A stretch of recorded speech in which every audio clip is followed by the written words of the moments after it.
Personally 7.2 का ही आज question number है 9। ठीक है ना। पढ़ते हैं इसको भी। बिंदु ए -2,2 और बिंदु बी 2,8 को जोड़ने वाला रेखाखंड ए बी को 4 बराबर भागों में विभाजित करने वाले बिंदुओं के निर्देशांक ज्ञात करने हैं। ठीक है ना। यानी कितने भागों में? 4 बराबर भागों में विभाजित कर रहा है। किसे? बिंदु ए और बी को। चलो जी, क्वेश्चन नंबर कौन सा है आपका? 9। हमने क्या करना है, एक रेखाखंड ए बी लिया और इसको बराबर यानी बराबर 4 भागों में हमें बांटना है। 1 2 3, तो यानी 4 भाग हो गए पूरे। देखो 1 2 3 और 1 4। इनका नाम दे दो P Q R। क्लियर बात होगी। अब उसके बाद करना क्या है हमें, जरा ध्यान दो। बिंदु ए और बी के पॉइंट भी रख लो। क्या है? -2,2 और 2,8, यानी कि -2,2 और इधर क्या है बिंदु बी पर? क्या है? बिंदु 2,8 यानी 2,8। अब करना क्या है, पहले तो हमें बिंदु पी के निर्देशांक ज्ञात करने हैं, फिर क्यों के करने हैं और फिर उसके बाद किसके करने हैं? आर के। ठीक है। बराबर 4 भागों में बांट दिया गया है तो हमें इनके निर्देशांक भी ज्ञात करने हैं। तो निर्देशांक ज्ञात करने के लिए मैं मान लेता हूं ये एक्स और वाई। ठीक है ना। इधर भी मान लो एक्स और वाई ही मान लो इधर भी एक्स और वाई, ठीक है। निर्देशांक हमें ज्ञात करने हैं।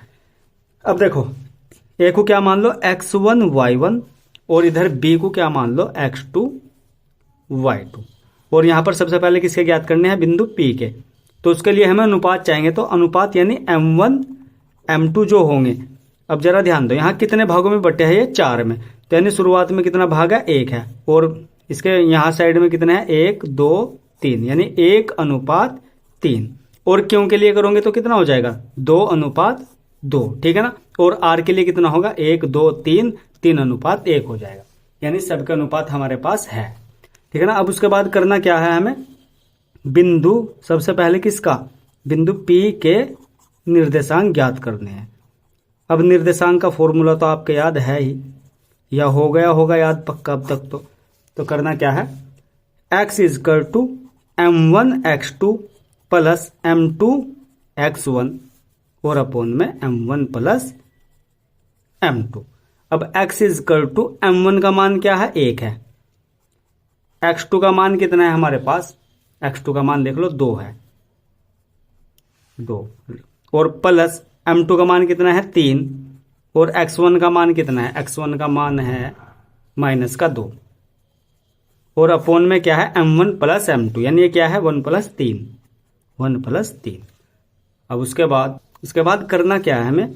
x = 2 एकम 2 और माइनस हो जाएगा प्लस माइनस माइनस, और 3 दूनी 6 और 3 अरे कितना यहाँ पर? 4 हो जाएगा। तो x बराबर कितना बचेगा यहाँ पर?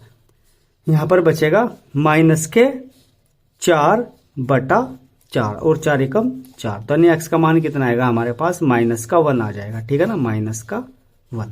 अब इसी प्रकार किसके लिए करने हैं? y के लिए भी करने हैं, क्योंकि अभी x का ही आया है, y भी रह रहा है अभी। तो y = क्या फॉर्मूला है? m1 y2 plus m2 y1 upon m1 plus m2। अब y = m1 का मान क्या है? 1 है। m1 का मान 1 गुणा और y2। अब y2 कितना है? y2 देख लो यहाँ पर कहाँ है y2? ये रहा, 8 है। और प्लस m2 का मान कितना है? m2 का मान है 3 और गुणा y1 का मान कितना है हमारे पास? 2 है।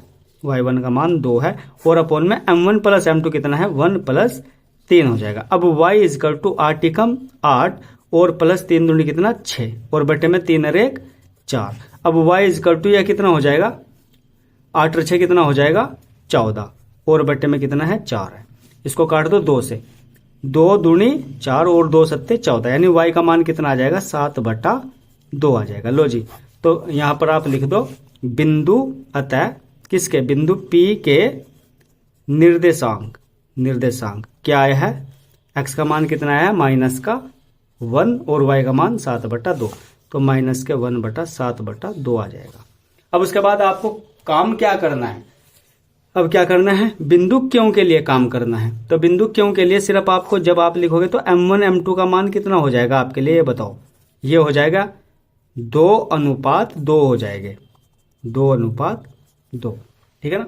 और इसी प्रकार आपको फिर x का मान लगाना है, यानी x की मतलब फॉर्मूला लगाना है और y का भी फॉर्मूला लगाना है। उसके बाद जब आ जाएगा उसके बाद आपको आर का करना है। तो आर के लिए अनुपात क्या लेने होंगे, सामने कितने हैं, कितने रेखाखंड में डिवाइड है, 1 2 3 और ये क्या है 1 में, यानी बिंदु आर के लिए अनुपात जो होंगे M1 M2 आप इस्तेमाल करोगे तो वो करोगे 3:1।